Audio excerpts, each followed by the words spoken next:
Hello everybody and welcome once again to another video update. It's been a while since the last one, but the usual rules still apply in that I will insist on giving myself a time to end the video recording by and completely go over it by a good 10 minutes. So today's goal is to finish this within 30 minutes. Can I do it?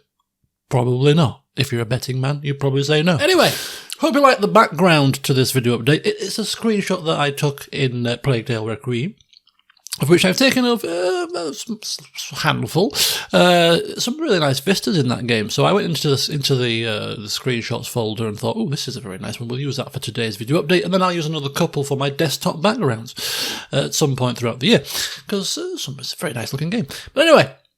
So, plans for this video update. I will tell you about my holiday that I've just come back from 2 weeks ago, because time's going very quickly. I'll tell you about, very brief, tell you about my trip to Portsmouth, just because it was a bit of a saga at times.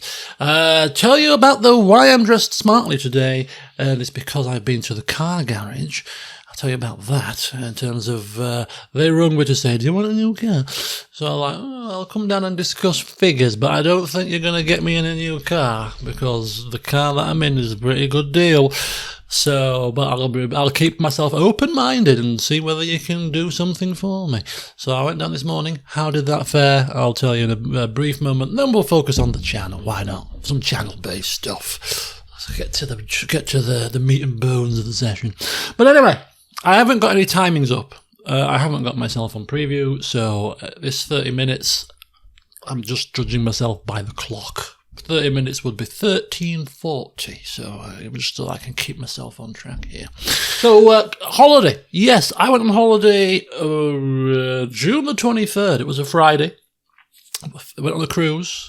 So, yes, the cruise in June, we went with Royal Caribbean, which is a company that we have been with several times. We are currently Emerald members on the ladder, and we are literally 7 cruise days away from becoming a Diamond member, which is a good membership level to be at, because you get like 4 free drinks a day, you get a few other little perks, which would significantly bring your cost of your bill down, because you've got to pay for drinks on a cruise.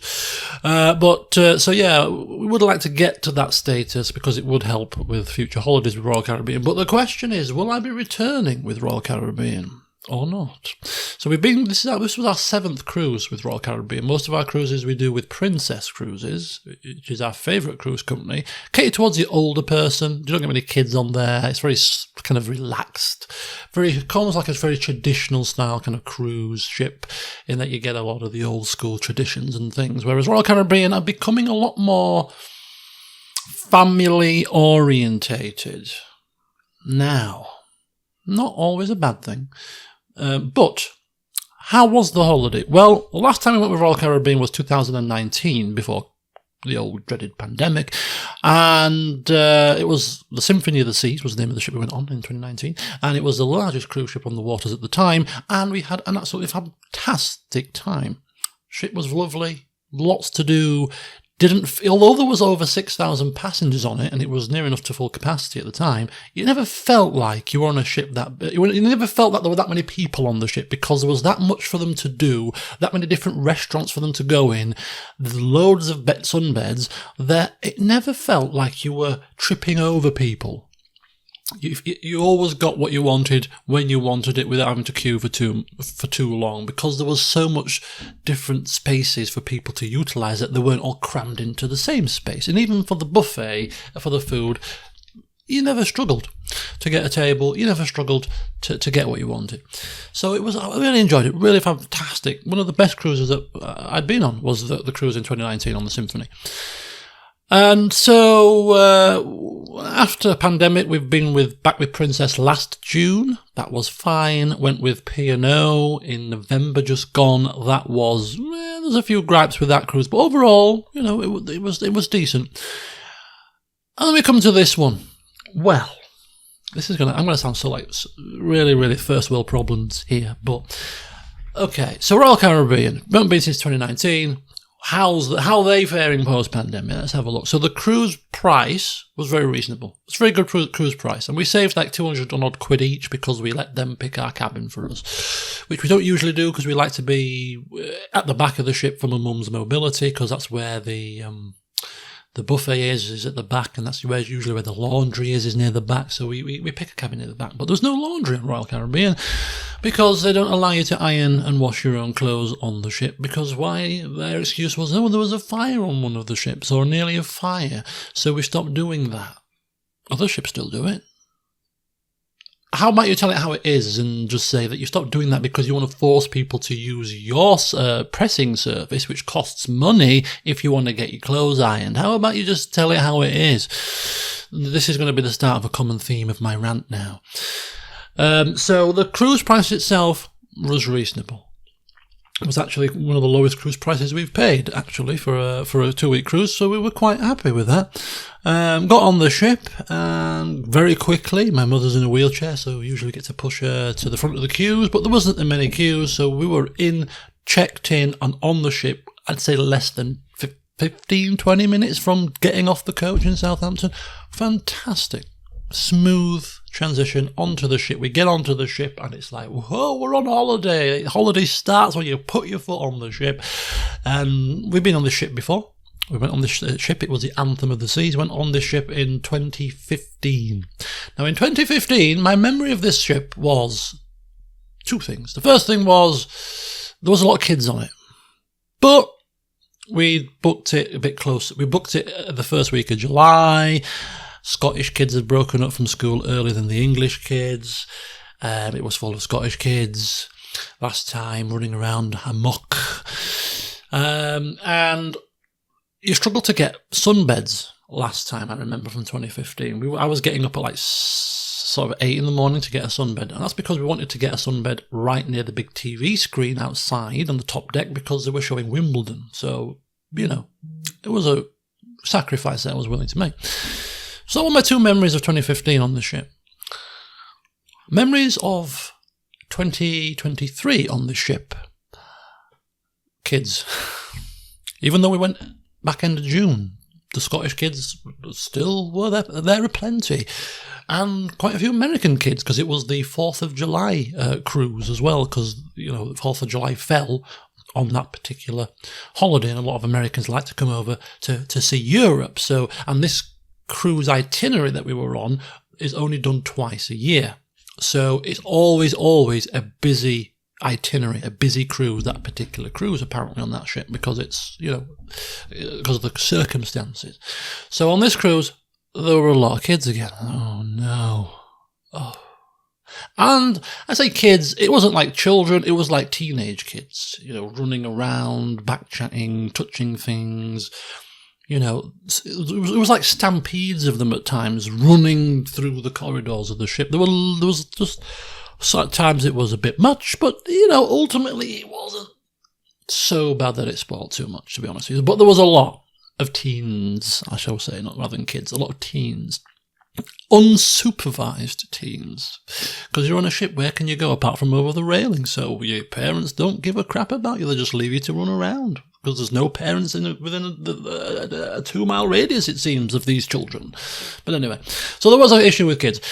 There was an issue with beds. Okay, there was an issue with beds in 2015. Clearly, they've not listened to feedback, have they? Because the bed situation on this cruise was worse than the bed situation on the first time around we were on it. Because, I never did this, but I was hearing stories as you sit down and talk to people that this video update won't be 30 minutes either. You listen to people talking, and they were all saying, oh, beds, oh my God, we can't get a bed, can't get a sun lounger on the decks. So, that was the same situation. And people were saying that we know of people that have been getting up at 7 and half 6, and there's still no beds at that time. So people must be either getting up at the crack of dawn or putting towels on overnight, and all this kind of situation. And there is a policy where if you leave your bed for half an hour, they'll take your possessions off it, and you go pick them up from the reception. Never saw it in operation, to be honest. So, yes, it was a fight to get a bed, but we managed to always get one within, I'd say, about 15 to 20 minutes of arriving at the top deck, because my mother has a wheelchair, so I used to just push my mother in the wheelchair up to the top deck and sit her in that. And I used to put a towel out on the deck floor. So I was literally laying or sitting on the floor of the top deck, because I thought, well, I'm not going to... What can I do? There's no bed spare, and I want to enjoy the sun and read, so I'll have to sit on the floor. It's an issue, but one that's not going to stop me doing it, because I want to enjoy the weather. And every time I used to sit on the floor, it only happened about 3 times that I had to do that. To be fair, in 14 days is not bad. Within 15 minutes, people in the vicinity where we were sat saw me sat on the floor and was like, "Oh, we're going now. Do you want our bed?" So it wasn't horrendously bad, but it was still an issue that there was a shortage of beds. And as I say, on a larger ship with more passengers, I never had that problem. So the ship itself is probably not quite, I say the right size, but it's not facilitated to be at full capacity, let's just put it that way, without too much of a bit of a squeeze. So that was that. But other than that, I mean, there was a few other little gripes. The holiday was really enjoyable. We went around the Mediterranean, we went to Barcelona, to Gibraltar, to Rome, to Naples, and we did, apart from Gibraltar, which we did the same thing that we always do, which is rush out to the city, to the town strip, and get our cheap booze. I got bottles of Morgan Spiced for £10 a litre. Over here, the best you can get it for is 17 in Asda. If it's on offer, usually it's 21, 22 without being on an offer.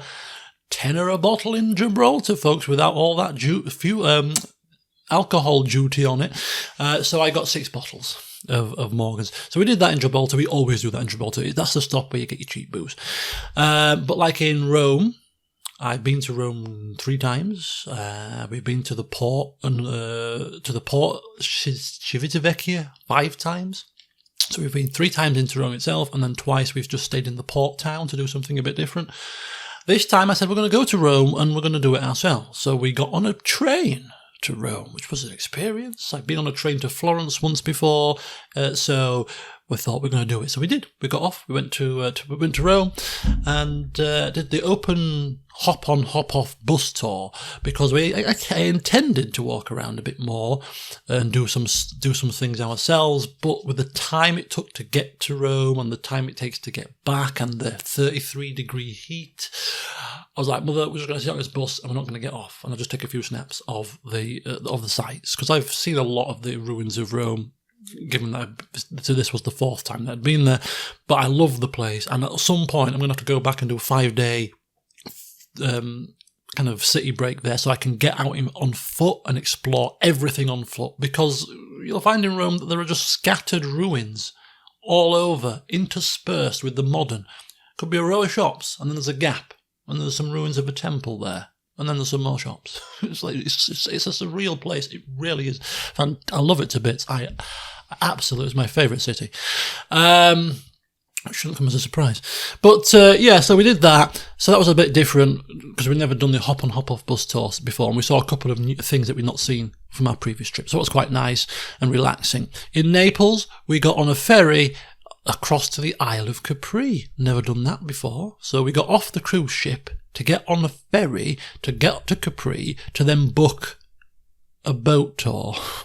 Most of the tours in Capri that were available were boat tours around the island, so I was like, well, we might as well do something, because otherwise we're just going to sit and eat and be boring and get back on a ferry and go back across. We want to do something, see some stuff. So we got a boat tour which took us round the Isle of Capri into a couple of lagoons, and it just showed you some of the sights from going round it on the boat. Got drenched on this damn boat. The water was splashing in like some kind of like a speedboat kind of situation. But so I got absolutely drenched through. But it was a hot day again there. I think it was about 29, and it was a fantastic tour. Got loads of pictures of scenery for desktop backgrounds in the future. I've got desktop backgrounds to last me now for the next 3 years, I think, between screenshots of games and between photographs of the Isle of Capri now. But yeah, so that was really nice. That was different, because the previous times that I've been to Naples, I went to Pompeii, I've been to Herculaneum, done an open-top bus tour of Naples. So this was about the 4th or 5th time in Naples that we've been. So again, never been to Capri, so went to Capri, really loved it. We go to Naples again, which we will do in the future. We're going to go to the Isle of Ischia next time, because it's It's a slightly larger island, and there's loads of hot springs on Ischia, apparently, and I would love to go across and experience that at some point. So that's another thing to do the next time we're in Naples. But yeah, so that was quite different. Barcelona, we did a bus tour and walked around the old Olympic Stadium, and as we were walking around and we went into the Olympic Stadium, I was under the impression that it was a ruin. I thought maybe they'd done it up for the Olympics, and then after the Olympics finished, fell into disrepair or something. Oh no, they still use it.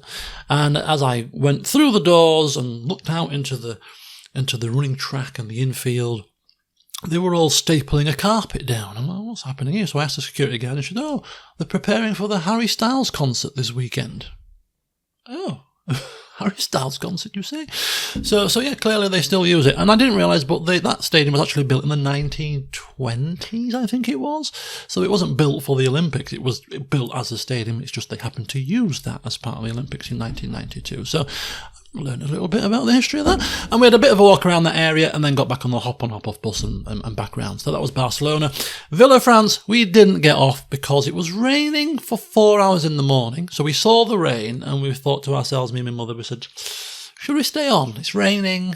You have to get a tender, which is a lifeboat, to get across because the ship is too big to dock. So you've got to get shipped across on a lifeboat. They call it tendering in to get across, which is a bit of a faff, especially when your mother's in a wheelchair. You have to queue to get off. So we're like, nah, do you know what? We're going to stay on the ship and we're going to enjoy the fact that everybody else is getting off and we get the choice of the beds, because when everybody gets off the ship and you don't, you get the choice of the beds, everything. You know, most people are off the ship, so all the facilities, you get used to them without queuing. It's a lot quieter, more chilled. Whilst people are off enjoying themselves on shore, I'm enjoying myself on the ship without the fuss of it being full. So that's what we did. And it's a good job we did, because we heard from our fellow table mates. We were sat with, on an evening meal at the a la carte sit-down restaurant, we were sat with two other people, another couple. So it was a table for four, me and my mum and this other couple from Sunderland, who were really nice. They said that you got a ticket to get off the ship. You were given a ticket with a number on it, and when your number was called, you got on the tender and you went across. They went down quite early to get their tender ticket, and they were given number 43. They were calling number 26 or 27 at 2 in the afternoon. Given the fact that you could get off from 8, people that got given ticket number 43 clearly weren't getting off the ship, considering that you had to be off and back on by 5:30. So loads of people, apparently, it was carnage, were queuing for these tenders, couldn't get off the ship because they didn't put enough tenders on. It was absolute chaos, to the point where if you didn't get off the ship and you were showing on record as not getting off the ship, you got $20 credit put on your account as an apology for the debacle, apparently, because we weren't getting off anyway, but we got it because we were showing us not getting off. We still got the $20 rebate. Apparently, it was chaos and carnage, and some people that wanted to get off because then, you know, imagine if you come all the way from America and you want to get off at Villafranche because it's the gateway to Monaco or to Nice or to Cannes, and you've been really looking forward to doing that, and you couldn't get off because of the tender situation. Could you imagine? Does $20 really cut that? I don't think so. But hey, we weren't getting off, so we were quite happy to have the free $20. But yeah, so that was quite a big issue.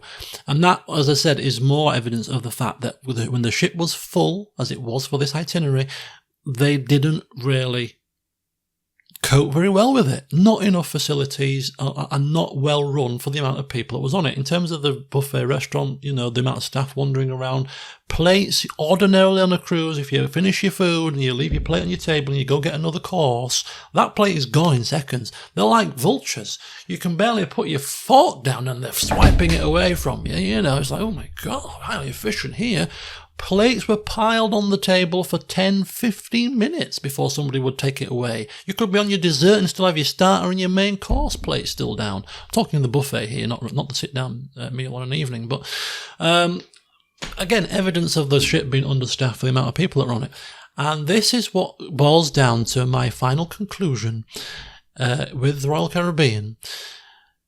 It's all about money. Now, I know they've got to recoup money for the pandemic, for the fact that the cost of living crisis and things are more expensive nowadays, and the fact that they're building 2 new ships at the moment. One's just come out, one's about to come out back end of the year. The Icon, I think, just come out. Utopia's coming out later in the year, possibly. So, we need money to fund all these new ships and to recoup the losses from pandemic but we need money.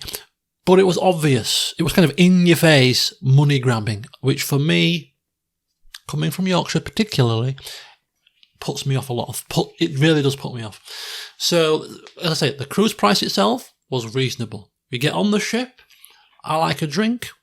I thought, I'll just inquire how much the drinks package is. How much is the drinks package? If you want to just pay up front and drink as much as you want. Now, when I went on P&O in November, different company, I appreciate, but the drinks package was 550 quid.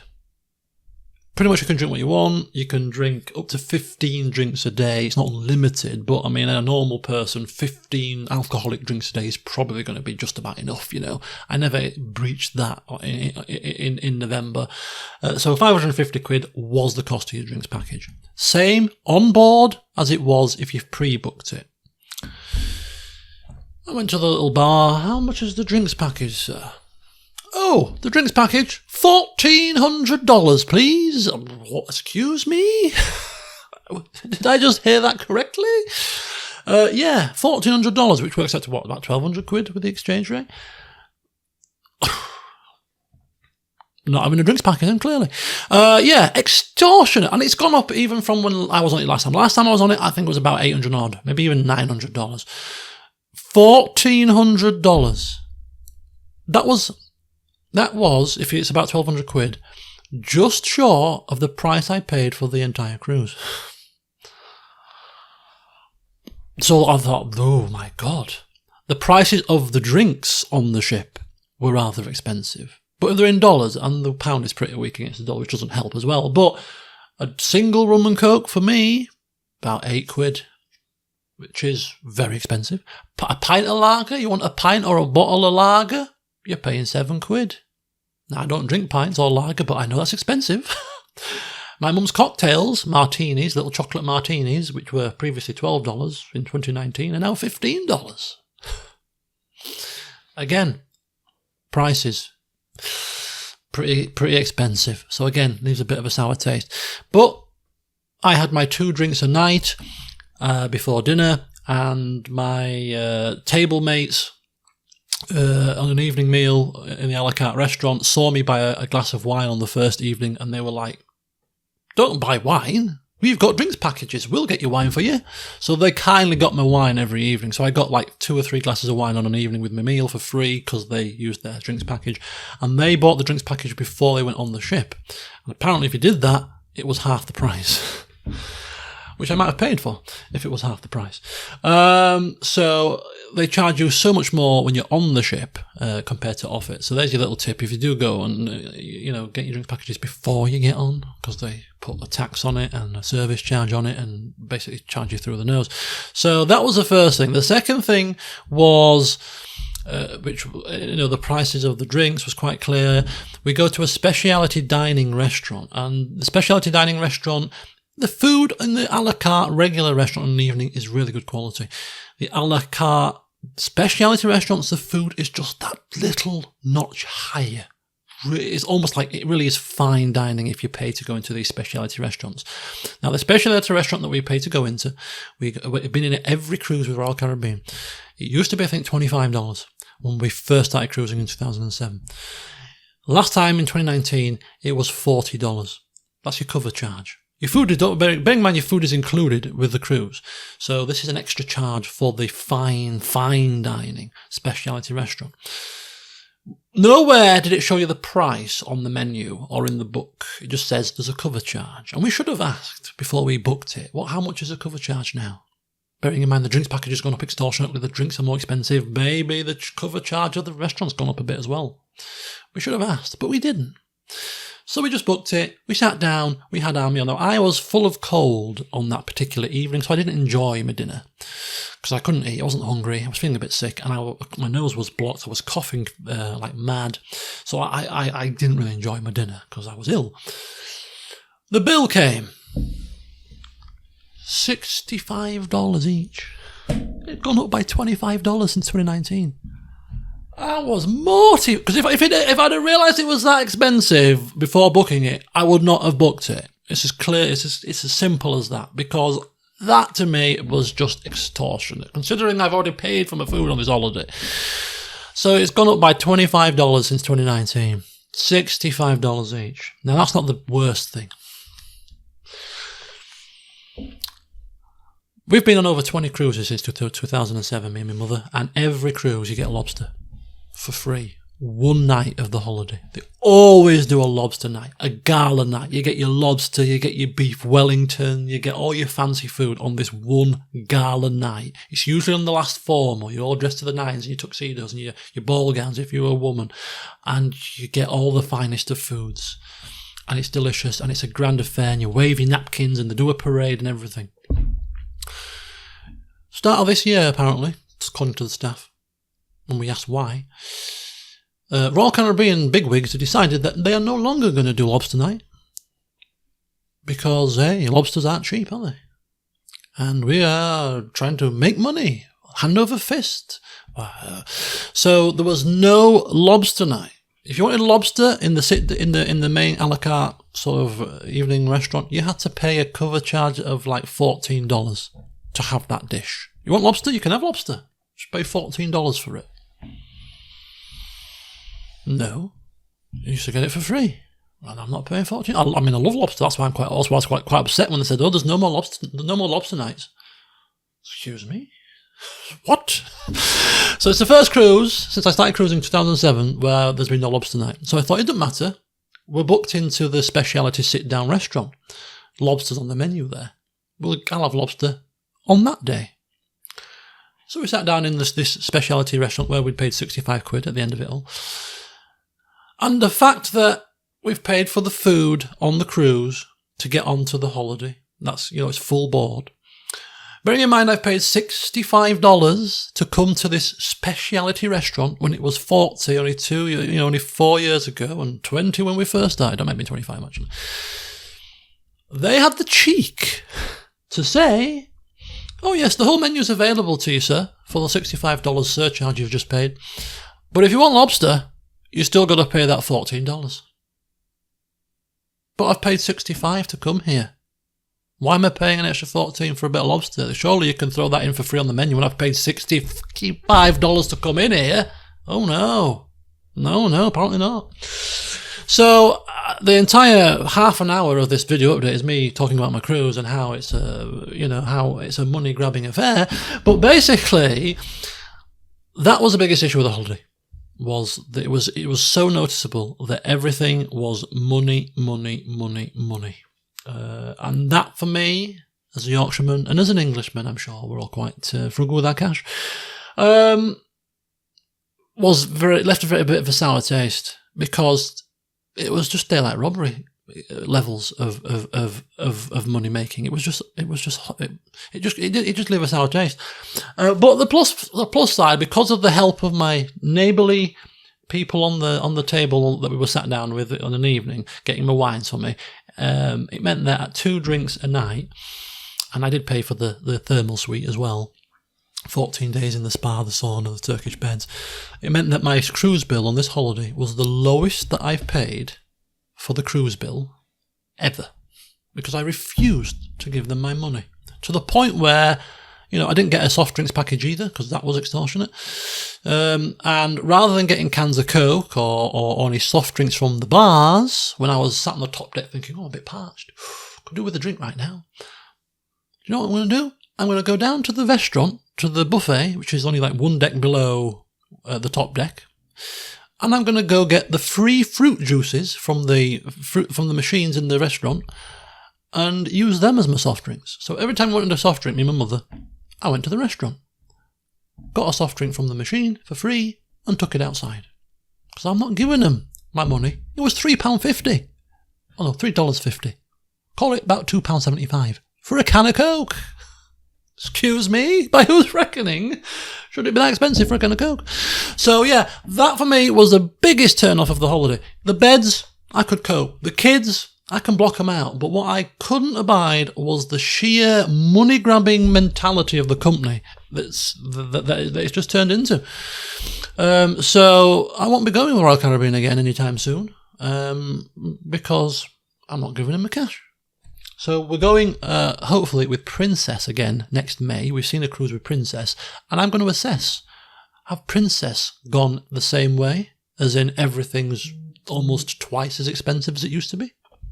Or are they being a bit more reasonable? Do Princess still do lobster night? I don't know. I'll find out next May. But yeah, so half an hour of this video update of me talking about my cruise, giving you a very brief rundown of where I went on it, but most of it complaining about the fact that it's a money-grabbing set of bar stewards. So yeah, don't go Royal Caribbean, people, unless you're loaded. So that was my cruise. But do you know what? I know I've moaned about the cost of stuff, but on the whole, did I have a good time? You're flipping right, I did. I mean, I don't know if you can tell my colour, but I went dark. The weather was fantastic. Pretty much 13 and a half days of solid sunshine. Temperatures of as high as 33. Lows of about 26. It was lovely. Relaxing, yes. Read the Witcher books, but I read a book and a half. Drinks. Had my drinks and enjoyed them. And the highlight of the entire holiday, which I'll finish with right now, was Keith Deller, the 1983 darts champion, was on board and hosting darts tournaments on the sea days. Now, there were 6 sea days on this holiday, and I missed the first one because I didn't realise he was on the ship until the second sea day when I read the activities list. Darts? I like darts. Keith Deller hosting? What, the Keith Deller? I knew who he was because I'm a big darts. So I say big darts. I used to be a big darts fan. I don't watch it as much anymore, but I still watch it occasionally. So I went down that morning, and lo and behold, Keith Deller was there in the flesh. Very, very nice man. So you get some celebrities that are like, a bit up their own arse, a bit, oh, look at me. He was so down to earth, a very nice, personable person. Would always talk to you when he saw you around the ship. So the first darts tournament was lowest score with 9 darts. So you got to throw your darts, trying to get a 1 or get the lowest score possible. And if you went out of the board, it was an instant 20, and you had to get the lowest score. 60 people signed up for that. I finished 3rd. I got a score of, I think, 50, 52, 50 something. Now, getting the lowest score possible isn't as easy as it sounds because, you're aiming for a 1 and if you miss it slightly, you go into a 20. So it's not as easy as it sounds. So I got 52 or something round about there and was in the lead for a long time before somebody got 51 and then somebody else got 40 something, 40, 47, 46. So I finished 3rd. Now, out of 60 people, not bad. And I had not picked up a dart since 2015 when I used to go to the darts and doms tournaments in the local clubs when I'd left the police. So I had not thrown a dart for 8 years. So I was like, oh, that's not a bad result, finishing 3rd. I'll take that. The day after that was highest score with 9 darts. Odds or evens. So you got given either odd or even based on a draw, and if you were odd, you could only score on odd numbers, and if you were even, you could only score on even numbers. And I like these kind of situations because it eliminates that kind of randomness that people just throw a dart randomly and randomly get a triple 80. Look at me. Ooh, I just thrown that. Because if you're odds or you're evens, you've got to aim for an odd or an even, really. So it's it's a bit more difficult to be lucky and get a high score. So I thought this is quite a good concept. And again, I think about 50 odd people signed up for that one, and I won it. I wasn't in the. I threw my 8 darts, and I was going for I was on even, so I was going for the 16 and the triple 16s because 16A, it's easy because there were more even numbers next to each other that side of the board than if you aim for a 20. If you're going a 5 or a 1, you're getting nothing. So I was aiming for the 16s and then the 8s initially, and then with my 9th dart, if I got a single figure score, like a 20 or an 18 or whatever, I wasn't going to win. I think the score at the time was about 150 something. I was on 100 and whatever. What was I on? I was on 100 or round about the 100 mark. So I couldn't get a single number and win. I had to get a triple, or treble, whatever you want to call it. So I've thrown my 8 darts and I can't win if I get a single, so I might as well go for the treble 20. go for the biggest score I can possibly get with my last dart. So I was going down with the 16s and the 8s. Last 9th dart, moved it up to the triple 20. Straight in it went. So I ended up getting 164. I think I might got 166 or something. And that was their winning score. So I won. I won the second tournament and got a set of his darts, set of his darts, got a picture with him. And that was the highlight of my holiday. Entered the next darts tournament after that was Killer Pairs. So me and some random partner that was picked out of the hat. We finished 4th. So we did quite well there. And then the last 2 tournaments were highest darts, with highest score with 6 darts. And I did all right, kind of finished in top 20 rather. But every tournament, more than 50 people were signing up every time. It was always busy. And it was a great atmosphere because you got to know the same people through these darts tournaments. So when you saw them around the ship, people used to say, "Oh, you're the darts champion." Oh, yeah, it's embarrassing. And then obviously Keith recognised me every time he saw me because I'd won one. So he was always saying, "Hiya, champ, hiya, champ." Oh no, don't call me that. So yeah, so it was really good fun. Really enjoyed it. So yeah, that was a highlight of my cruise, really. But yeah, overall cruise, very nice, very enjoyable, great weather. But I won't be going to Royal Caribbean again anytime soon because they've turned into a greedy set of so-and-sos. So anyway, there you go. Half an hour. We'll fly through the other stuff. Portsmouth. Right, so Portsmouth. I went to Portsmouth on Tuesday, Wednesday, Thursday. We had a meeting on Wednesday, which lasted for 5 hours. Tuesday was just us travelling down. Thursday was just us travelling back. Because from Leeds to Portsmouth, if you drive straight through, it's just short of 5 hours. Clearly, you need a rest. Or a break in between, so you stop for about 45 minutes for a break, and then I got to drop my mate off because there were 2 of us in the car, so I had to pick him up first and then drive to Portsmouth. So all in all, you're looking at about 5.5 to 6 hours. So Tuesday, drive, the car comes because it's a hire car, ordered through the company that I work for, of course. So the hire car came. It was a Vauxhall Corsa, sporty Vauxhall Corsa. My mum, being as she is, I'm going to have to pardon the language now. She said, "What car have you got?" When the man gave me the car keys, I looked outside. I said, "Oh, this is a Vauxhall Corsa." She went, "Corsa? They're shite." I said, "Well, I drove Corsas when I was in the police for years, and yeah, they're not the best. Sorry if you've got a Corsa." But actually, to be fair to the Corsa, when I sat in it and got all the mirrors sorted and got my seat right and put my case in the back of it, modern day Corsas, they're not that bad. It had all the bells and whistles, the cruise control, it had the blind spot indicator, the Android Auto, it had a sat nav, it's got the heated seats, the heated steering wheel. It was a decent spec Corsa, probably the top spec Corsa, to be honest. And I'm obviously used to a Fiesta ST, which goes like poop off a stick. So when I put my foot down on this Corsa, not as nippy as my Fiesta, but not as slow as a bog standard Corsa. So it was clearly, a slightly sort of sporty version. So I was quite happy with it, to be honest with you. The only slight issue was there were 2 of us going down, which was fine. All our cases just about fit in the back. Coming back, there was going to be 3 of us because there was a train strike on Thursday. So coming back, getting 3 cases, 3 people's luggage and 3 people in this Corsa was going to be a tight squeeze. We'd have done it, it would have been fine. But anyway, so we're driving down, pick my mate up, and we're going down to Portsmouth for this meeting on the Wednesday.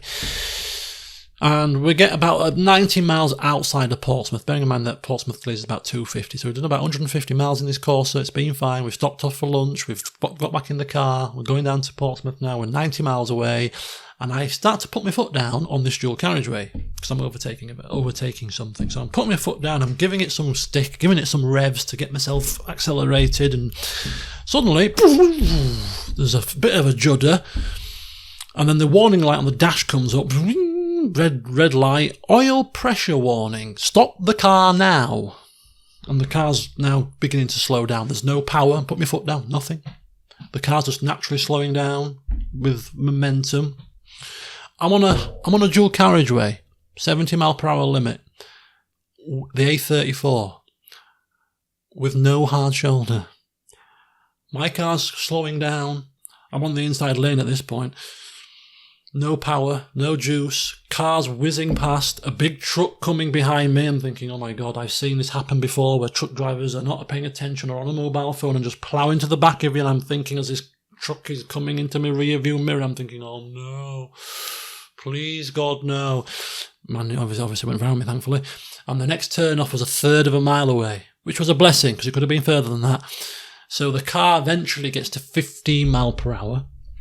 And it doesn't go any slower, so you can. So I've got my foot down. It's juddering, but it's doing 15. I'm thinking, flipping hell, please, can we just get off this damn dual carriageway quickly? Cars are whizzing past. I'm just thinking to myself, there's an accident waiting to happen here. So we get off and manage to pull it up. Ring the hire car company, Enterprise, name and shame, and. Yeah, they say, oh, here's the number for the AA, ring this emergency number and they'll come out and they'll see what the situation is. And I'm thinking to myself, okay, the engine's off now. By the time the AA come, it's going to be about an hour. I had plans that afternoon. We were going to get to the hotel at 3:30, 4-ish. We were going to unload all our stuff in our bedroom after checking in. And I was going to put my swimming shorts on because this was a village hotel, which is usually out of budget for our company, but it was within budget for whatever reason.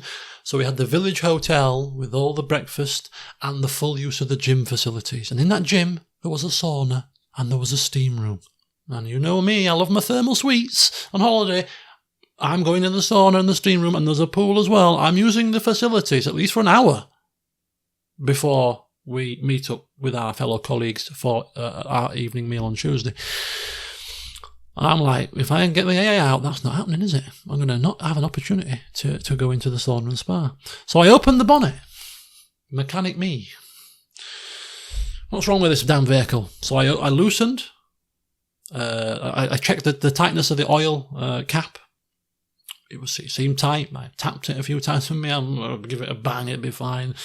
Checked all the water levels and all the other stuff seemed fine. I checked the level of the oil, which was a bit low, but you're supposed to check it cold, not red hot. So it was what it was. And if you unscrew the oil cap after the engine's hot, there's a pressure issue, and it's quite dangerous to do that. So I didn't want to do that. So I just made sure it was tight.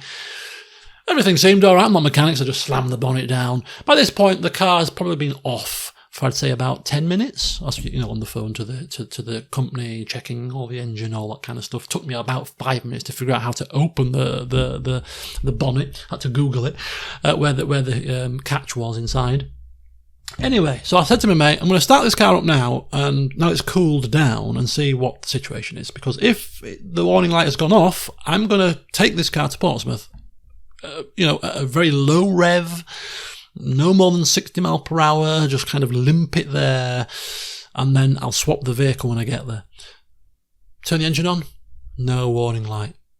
I was like, shall we chance it? And he was like, yeah, I think we should.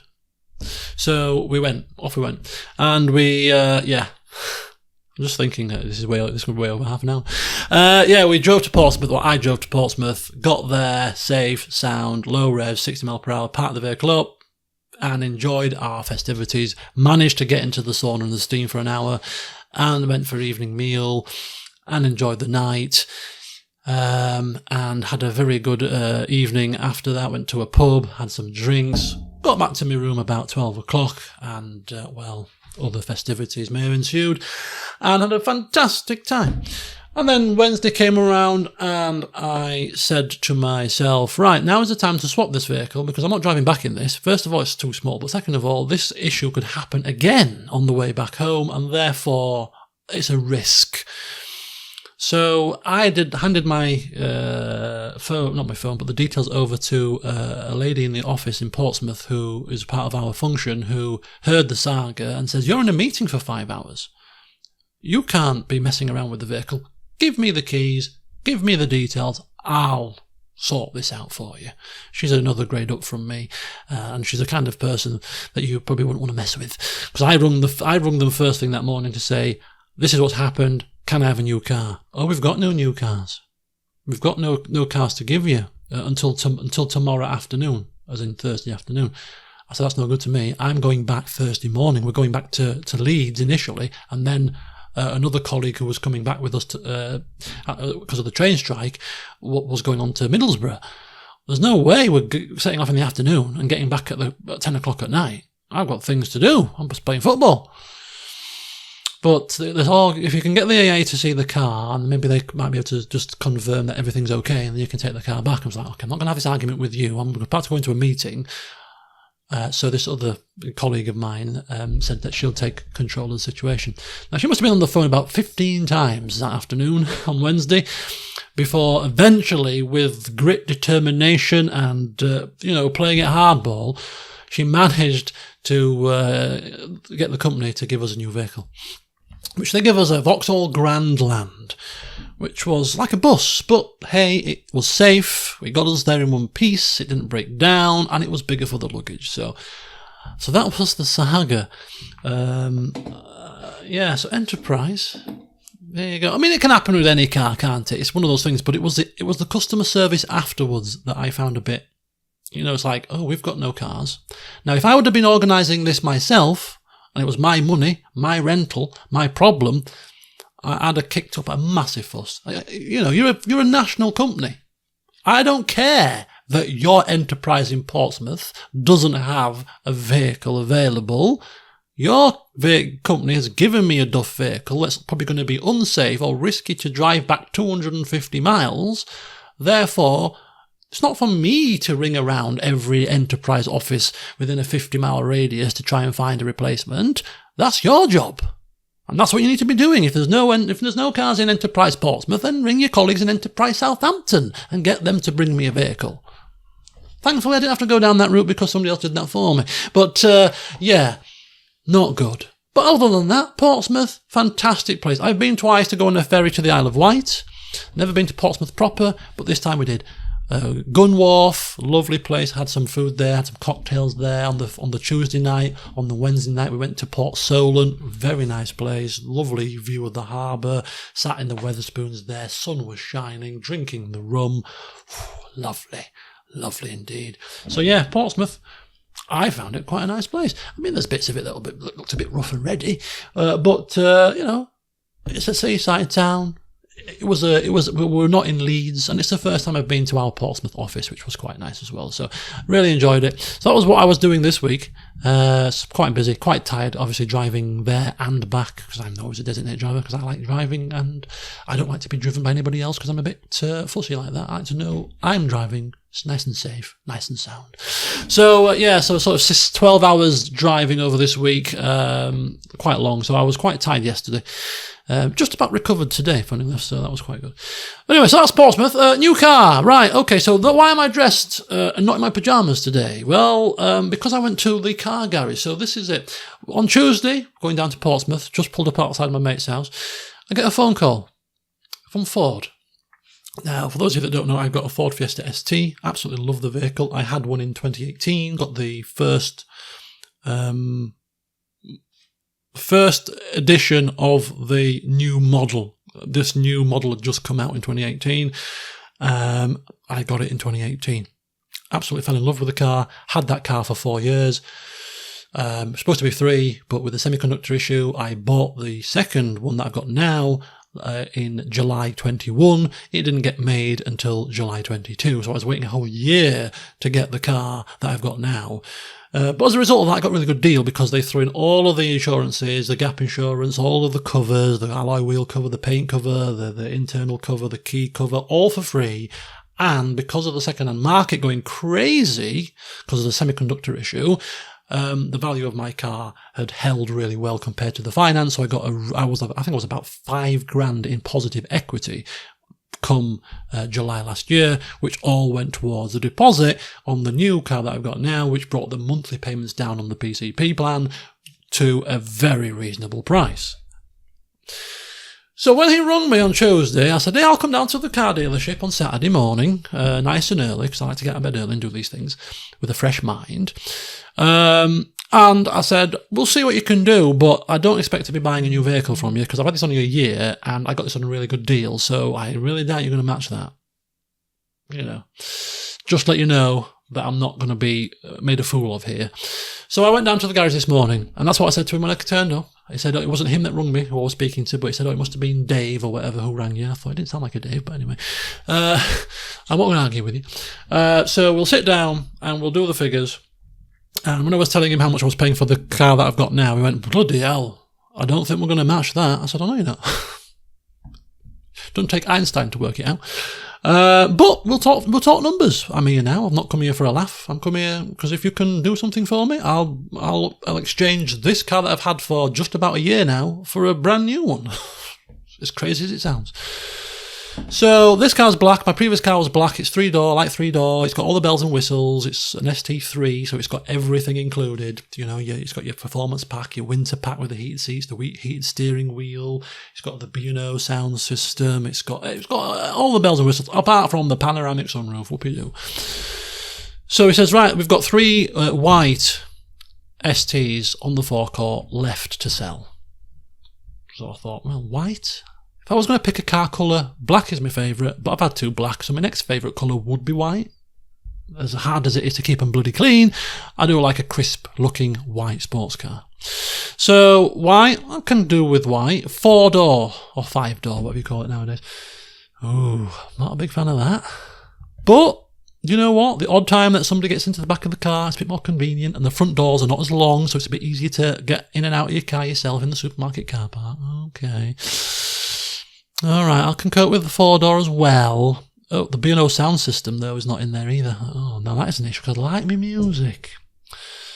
Anyway, so I sat in the car, you turn the radio up to full blast, and I was like, are you sure this is not a B&O sound system? This vehicle is kicking out some serious bass and some heavy tones, as he put on Radio 1 Extra. I said, actually, I can cope with this. I'm listening to Bossa Nova, Heart FM. Or Heart Radio, whatever it's called. I'm not listening to banging tunes, really, to be honest with you. And this car's volume and bass is actually pretty good, to say that it's not got the full-blown B&O sound system. So I can cope without that. Fine. Let's talk figures. Crunches his numbers, and the car works out to be, let me get this right now, £55 a month more than my current car. So I'm like, right, okay. So I'm going to pay £55 a month more for this new car that you're trying to sell me in white without the B&O sound system. Okay, and don't forget, with the car that I've got all of the insurances thrown in for free. So I'm not going to have them anymore. So you tell me, pal, why I'm going to buy a new car from you at that price. And then he started to talk a bit of sense. Well, you need to service your current car, whereas you have to service this new one because it's new. And the service is 250 quid. Well, it won't be 250 because I won't be servicing it with Ford. I'll be servicing it with Halfords and doing a Ford equivalent service. But hey, let's call it 200 then, fine. Okay, so I'd have to service it. My current car now, I'm paying road tax on it. You don't pay road tax for the first year. And it's about £15.50 a month for road tax. So you've got to add that on to your first year's calculations because I'm paying that now. And then there's the covers that I got for free. If you cancel the covers, which you will have to do because you're selling your car, you get a rebate of the covers that you've not used. So the covers are for 3 years. You've used a year's worth of that 3-year cover, therefore you get a rebate. Now the rebate's 750 quid. Now I didn't pay for those covers, so I'm essentially getting 750 quid into my hand, or in a cheque or whatever, that I was never going to get. So you've got to factor that into the price. So I did the calculations. Price that I'm going to pay for my new car based on the monthly figure you quoted me. Beep, beep, beep. So I totaled that up, and for the second year I'll be paying tax, and for the second year I'll have to pay a service as well. So I put that onto the price. So I came up with a 2-year figure because the finance deal on the new car that I'm buying is 2 years, whereas the finance deal on my current car was 3. So the new car's finance deal will end when my old car was due to end. So the time period for them to end is the same. So, okay, so over the next 2 years, with the service for my current car now, the second service next year for my current car, which will be more, because this year is a smaller service than the 2-year service. So total up the service plan for this year and then next year's service, totaling the tax that I'm paying on my current car for the next 2 years and the monthly figure. There's how much I'm going to pay for my current car as it stands. And that came out to be whatever figure it was. And then I totaled the figure of the new car. So the figure of the new car with the increased monthly payment, but no tax for the first year, no service for the first year, the £700 rebate from the insurances. Put all those numbers together, that came out with a second figure. And the new car's figure came to a total amount. Oh yeah, and they're going to give me a month's grace, so I don't pay for my first finance figure, even though I'm getting the car on the 31st of July, until it's September. So they're giving me a month's grace. So I'm going to take that off the total for the 2 years for if I take the new car. So when I totaled everything up and compared what I was going to pay over a 2-year period, rather than just focusing on the monthly figure, focusing on the total cost of the entire kind of outgoings on the car across the 2-year period, it worked out that I was going to pay about £120 more over 2 years for the new car.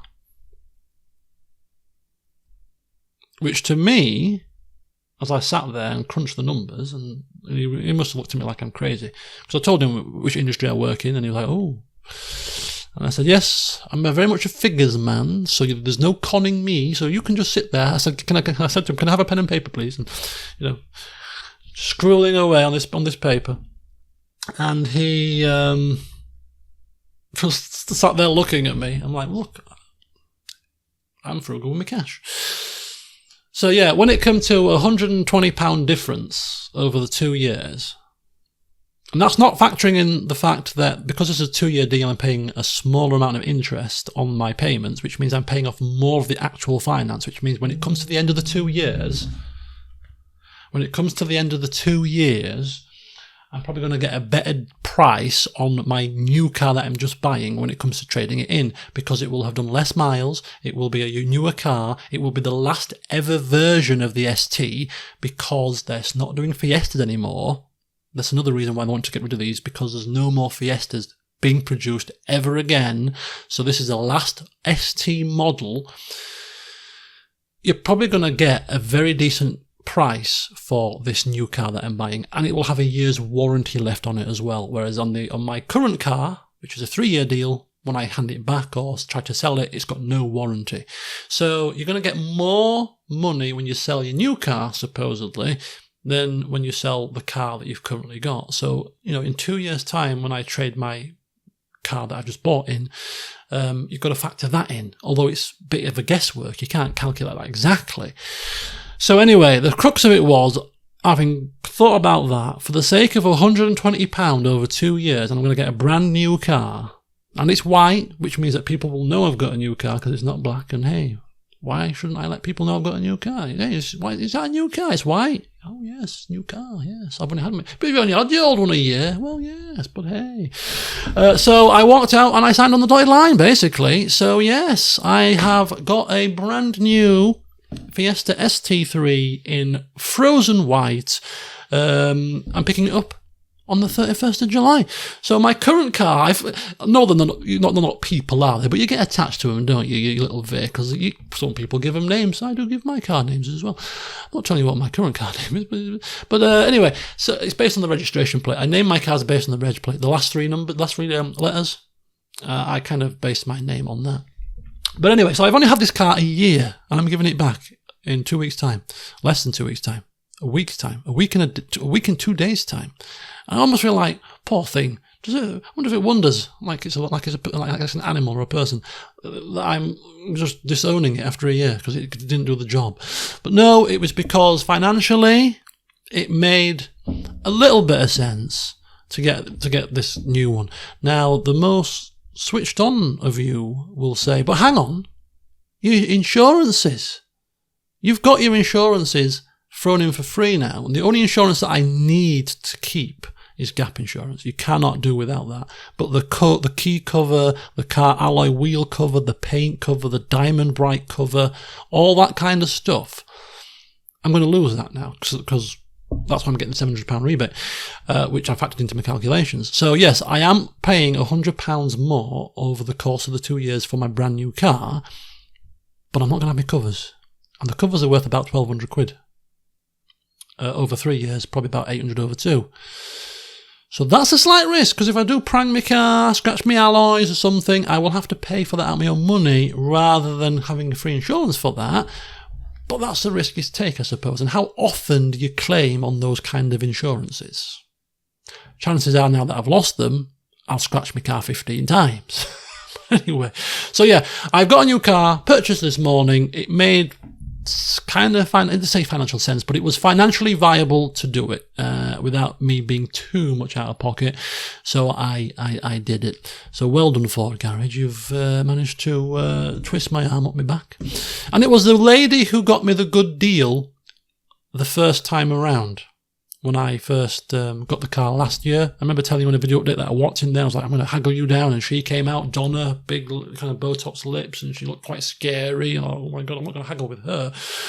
She looked like she was going to eat me alive. But she was really nice, and it was her that was doing the finance this time. I was like, Donna, remember? She was like, I remember you. Yes, I'm going to do you a good deal on this car as well. And the main reason, other than the £100 difference, one of the other reasons why I was like, they have given me a good deal, is whilst I was sat there in front of the man, I said, I'm going to just get a valuation on my car to see if the Part X value that you're giving me for my car now is better or worse than the Part X value if I go to WeBuyAnyCar.com or any of those other kind of sites that just give you cash for your car. And the value of the Part X that they're giving me for my car was £3,000 more than WeBuyAnyCar. And every time I've Part X'd, it's happened twice, with the dealership, their price is always lower than WeBuyAnyCar.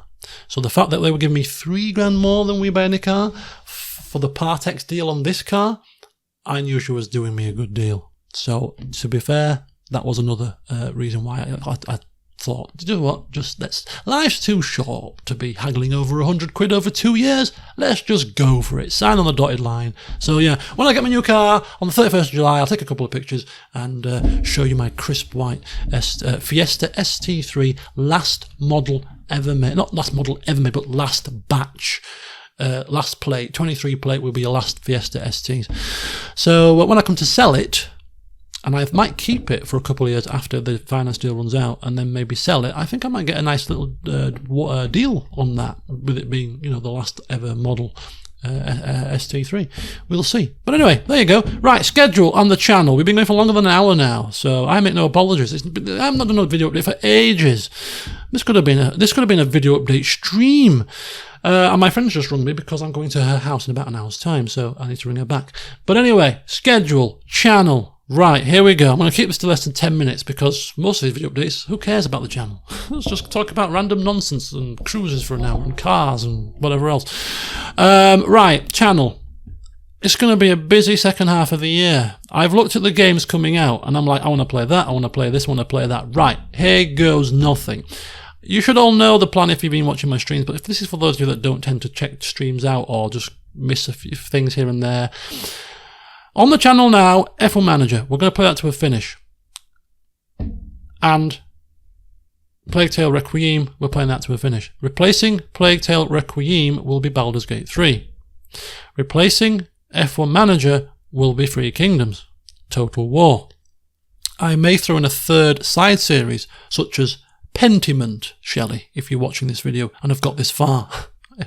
A game recommended to me by Shelley, our moderator on the channel and on the Discord server, and anytime he recommends me a game, it tends to be really good. I googled Pentiment yesterday, looked at the reviews, looked at the art style, looked at the write-up and thought, yes, you're right, I need to play this. So I might be playing that alongside Baldur's Gate 3 and Three Kingdoms Total War. So that's what's going to be happening in the short term. In the medium to long term, I have my eyes on the following games as games that are coming out that I think, ooh, Starfield, I've got to play that at some point. Probably not until next year. There's Wrath of the Righteous, Pathfinder, Wrath of the Righteous. I need to be playing that not too far into the distance. That's already out though. There's Hogwarts Legacy, which I want to play, which is going to be played on the channel now that hopefully the Fury has died down around there. Going to be playing that at some point. So I've got games that and good RPG games already in the backlog, let alone anything else that's coming out, such as Starfield. But yeah, Starfield's out there. Forza's coming out in October. The Metal Gear Solid trilogy kind of revamp is coming out, not to mention Snake Eater Remastered is coming out. They're all going to be played and probably on release. I don't care how many games I'm playing on the channel. Alan Wake 2 is coming out September, October time. It is just going to be incessant, the amount of games that come out that I think, oh, I need to play that. Oh, I need to play that. To add to the list of games such as, you know, your Mount and Blade 2s and other games on the channel, on my sort of to-do list that are still on there.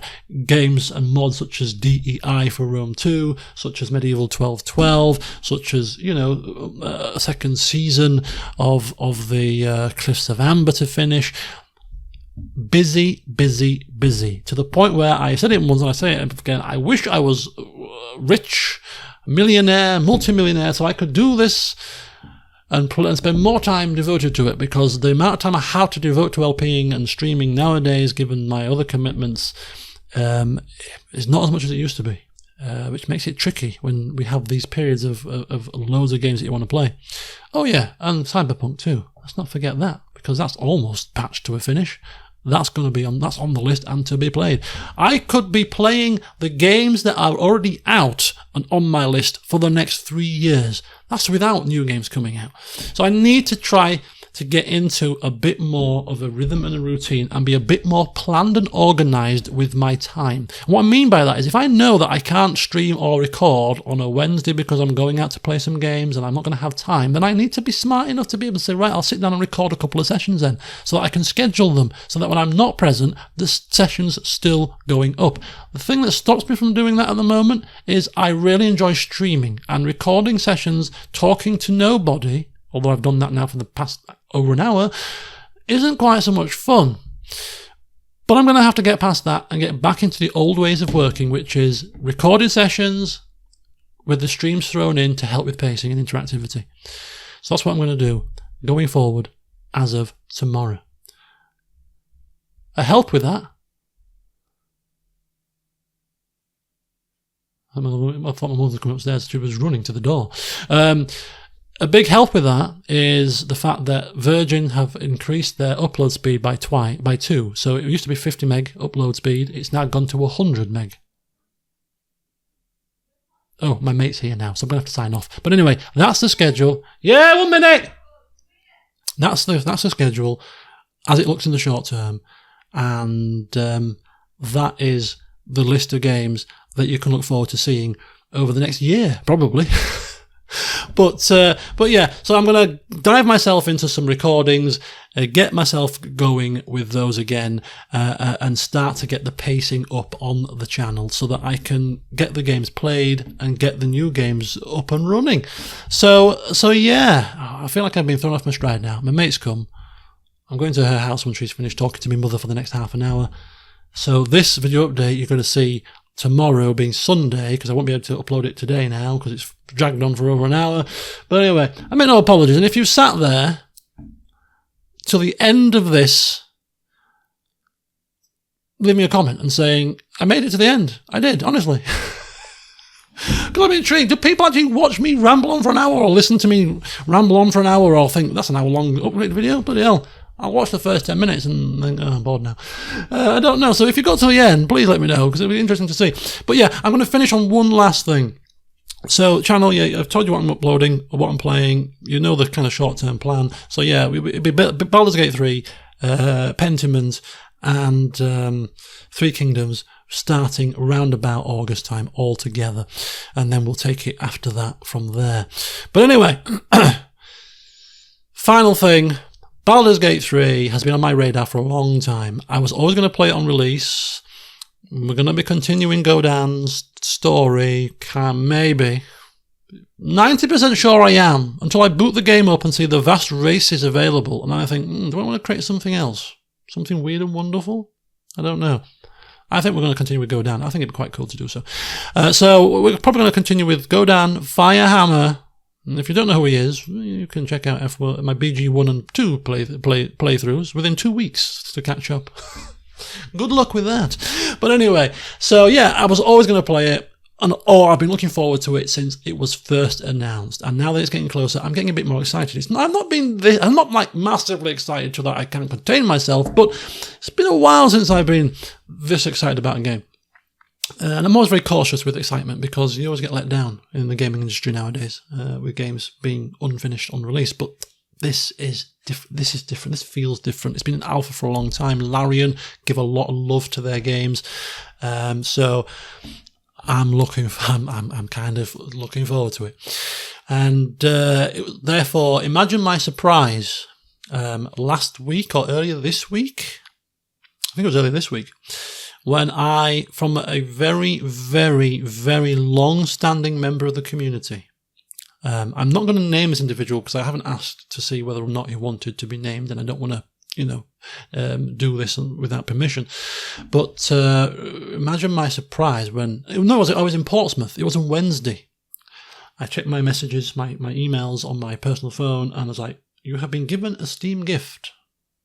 Oh, have I? Baldur's Gate 3. What?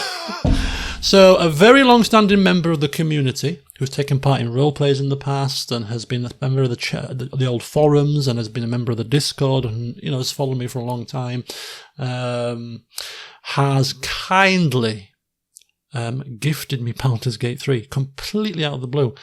So you know who you are. I'm not going to mention your name in case you didn't want a song and a dance made about it, but feel free to leave a comment if you want to make yourself known.